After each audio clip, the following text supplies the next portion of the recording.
જય શ્રી કૃષ્ણ.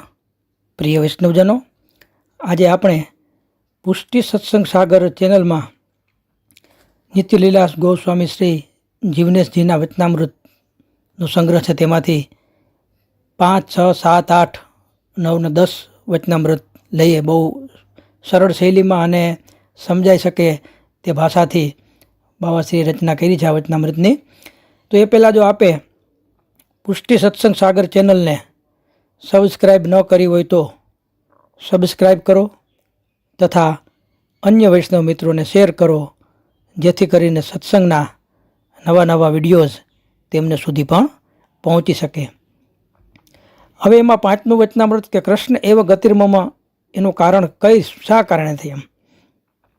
તો વ્રજ દેશ મહા ઉત્તમ છે, પ્રભુ શરણ જવા માટેનું સ્થળ છે. ત્યાં રહીએ તો પ્રભુ પોતાનો જાણી કૃપા કરે તેવો મોકો જ ન મળ્યો અને શ્રી યમુનાજીના દર્શન પણ ન થયા. તે શ્રી યમુનાજી કેવા છે? દૃષ્ટ પ્રાણી અજાણતા પણ એકવાર જલપાન કરે તેને કદી યમયાતના ન હોય એવો પ્રતાપ છે શ્રી યમુનાજીનો. જે દેવ શ્રી યમુનાજીનો આશ્રય કરે તેને શ્રી યમુનાજી શ્રી ઠાકોરજીની લીલાનો અનુભવ કરાવે, સર્વ કાર્ય સિદ્ધ કરી અલૌકિક દેહ સિદ્ધ કરાવે. તેવા શ્રી યમુનાજીના દર્શન જ કર્યા નથી. અને ગિરિરાજજી પણ દૂર છે. તો શ્રી ગિરિરાજજી કેવા છે? એમના સંગથી ભીલડીઓને ભક્તિ પ્રાપ્ત થઈ, તેમના પણ દર્શન નથી થયા. અને શ્રી ગોવર્ધનનાથજીના દર્શન પણ મને દુર્લભ છે. વિષયાવેશને લઈને ભગવદ્ ભાવ ઘણો દૂર છે. અનેક પ્રકારની લૌકિક પ્રવાહી સૃષ્ટિનો સંગ થયો છે. ભગવદીઓનો સંગ મારાથી દૂર છે, તેથી મનમાં ખેદ બહુ જ છે. હું સર્વ સાધનથી રહિત છું, તેથી હંમેશા શ્રી કૃષ્ણનું શરણ જ ઈચ્છું છું. વચનામૃત 6. ભગવદીઓના સંગથી આનંદનો અનુભવ થાય. આ મનુષ્ય દેહ મહા ઉત્તમ છે. કુમાર અવસ્થામાં એટલે કે નાનપણથી અવસ્થામાં જ પ્રભુને શરણે જઈ ભગવત ધર્મનું પાલન કરવું ઉચિત છે. કેમ કે શરીર ક્ષણમાં છૂટી જાય તો અંતકાળ સમયે કાંઈ પણ બની શકે નહીં. ફરી આ દેહ મળવો મુશ્કેલ છે. તેથી ભગવત ધર્મ, ભગવાનના દર્શન દુર્લભ છે. આ દેહથી જ બને તો આવશ્યક કર્તવ્ય છે. તેથી જો કાંઈ પણ ન બને તો એ મહાશોક છે. જેવી રીતે ચિંતામણી મેળવીને કોડીના બદલે એને આપી દઈએ કે ભાઈ લાવો કોડી, અલ્યો આ ચિંતામણી, તો પછી ચિંતામણીની કિંમત સાંભળીએ ત્યારે અનેક દુઃખ પામીએ કે આ ભાઈ કોડીની તો કાંઈ કિંમત નથી. પછી ચિંતામણીની કિંમત સાંભળીએ ત્યારે અનેક દુઃખ કે ઓહો આ તો બહુ મોટી ભૂલ કરી. તેવી રીતે આ દેહ મળીને મેળવીને આપણે લૌકિકમાં લગાડીએ, હરિશરણ ન જાય તો તેનો જન્મ વૃથા છે. આ દુઃખ દૂર કરે એવો કોણ છે? જો ભગવદીઓનો સંગ થાય તો શ્રી કૃષ્ણ સદા આનંદરૂપ, તેના આનંદનો અનુભવ થાય. ભગવદીય વગર આનંદનો અનુભવ કદી થાય નહીં. વચનામૃત 7. પ્રભુ પ્રમેય બલથી જીવ ઉપર કૃપા કરે છે. કઈ રીતે? તો હરિ જે ભગવાન જે જીવોના દોષને જાણે છે તો પણ જીવ પર અનુગ્રહ કરે છે અને જીવની સામું જોતા નથી.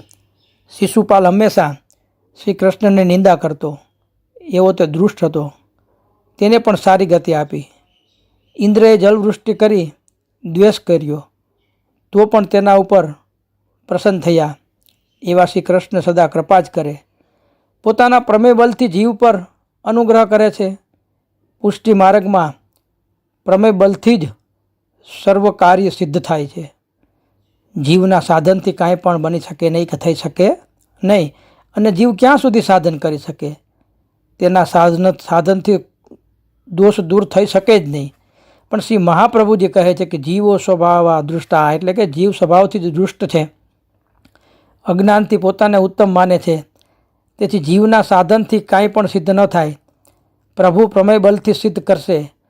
તેથી શ્રી કૃષ્ણનું જ ભજન, સ્મરણ, આશ્રય હંમેશા કર્તવ્ય છે. તો સકલ કાર્ય સિદ્ધ થાય. વચનામૃત 8. પુષ્ટિ માર્ગમાં જે જીવ શ્રી આચાર્યજી દ્વારા શરણ આવેલ છે તેને શ્રી આચાર્યજી મહાપ્રભુના ચરણ કમલનો આશ્રય નક્કી એ પોતે જ સિદ્ધ કરશે. પોતાના જીવો માટે તો આ શરણ માર્ગ પ્રગટ કર્યો છે આપશ્રીએ. તેથી શ્રી આચાર્યજી શ્રી મહાપ્રભુજીના વચનામૃતથી ભાવના આઠે પોર કરે છે. જે શ્રી મહાપ્રભુજીએ પ્રતિજ્ઞા કરી શરણ સિદ્ધ કરેલ છે, શરણસ્થ સમુધારમ કૃષ્ણમ વિજ્ઞાપહામ્યહમ. આ પ્રમાણે વચનામૃતનો ભાવ વિચારી આઠે પહોર તેમાં પરાયણ રહેવું, દ્રઢ વિશ્વાસ રાખવો. શ્રી કૃષ્ણના સન્મુખ કૃષ્ણાસી ગ્રંથનો પાઠ દરરોજ કરે તો સકલ કાર્ય સિદ્ધ થાય. યથાશક્તિ પુષ્ટિમાર્ગીય ભગવત સેવા જેટલી બને તેટલી કરવી.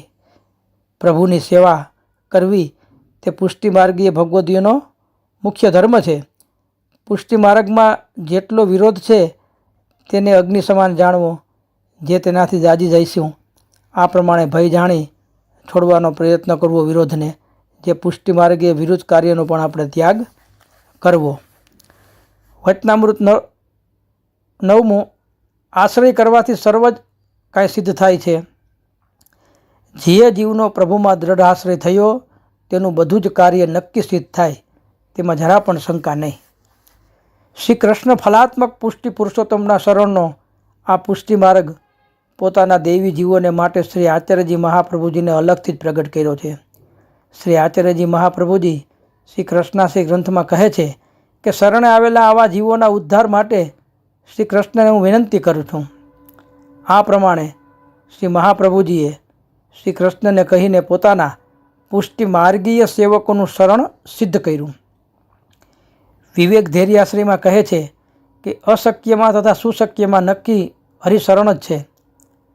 આ પ્રમાણે પુષ્ટિમાર્ગીય શરણ સાધન વગરના જીવોને સિદ્ધ કરી આપ્યું અને મર્યાદા માર્ગમાં ભગવદ્ ગીતામાં ભગવાનને શરણ માર્ગ કહ્યો. સર્વધર્મ છોડીને મારે એકને શરણે આવ, હું તને સર્વ પાપમાંથી મુક્ત કરીશ, શોક ન કર. ભગવાન કહે છે કે હે અર્જુન, તું સર્વધર્મ છોડી મારા શરણે આવ, હું બધા જ પાપ દૂર કરીને તારો મોક્ષ કરીશ. આ મર્યાદા માર્ગની રીત છે, જે પાપ દૂર કરીને ફલ આપે. અને શ્રી આચાર્યજી મહાપ્રભુજીને તો પોતાનો જીવ દોષ સહિત વિવેક ધૈર્ય આશ્રય રહિત હોય તો પણ તેનું શરણ સિદ્ધ કરેલ છે. વચનામૃત 10મું. સર્વોપરી સિદ્ધાંત શ્રી હરિનો આશ્રય. જીવ સ્વભાવથી દુષ્ટ છે, જે લૌકિક કાર્યમાં સુખ પામે તો ત્યાં આસક્ત થઈ જાય. જો વૈદિક કાર્યમાં સુખ પામે તો એ ત્યાં આસક્ત થઈ જાય. તેથી હૃદયમાંથી પ્રભુનો આશ્રય જતો રહે. આશ્રય જવાથી ભક્તિનો નાશ થાય. તેથી શ્રી ઠાકોરજી લૌકિક વૈદિક કાર્ય સિદ્ધ ન કરે ત્યારે દુઃખ પામીને એ કાર્યમાં મન ન લગાવે. ભક્ત પ્રભુનો જ આશ્રય રાખે. શ્રી આચાર્યજી મહાપ્રભુજી કહે છે કે જે કોઈ જીવ પ્રભુની શરણ આવે તેને પ્રભુ લૌકિક વૈદિકમાંથી છોડાવી અંગીકાર કરે છે. નવરત્ન ગ્રંથમાં કહ્યું છે કે લોકે સ્વાસ્થ્યમ તથા વેદે હરિ સુન કરીષ્યતિ. આ પ્રમાણે વિચારી હરિનો આશ્રય કરવો એ જ સિદ્ધાંત સર્વોપરી છે. શ્રી વલ્લભાધીશ કી જય.